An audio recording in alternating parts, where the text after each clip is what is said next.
All right, pull it out now. Pull it straight. All right, hold it there. Now easy into the bay. Watch the tires.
Is that seated properly?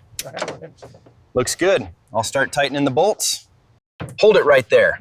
We need to make sure this swivel base is perfectly aligned before we bolt it down.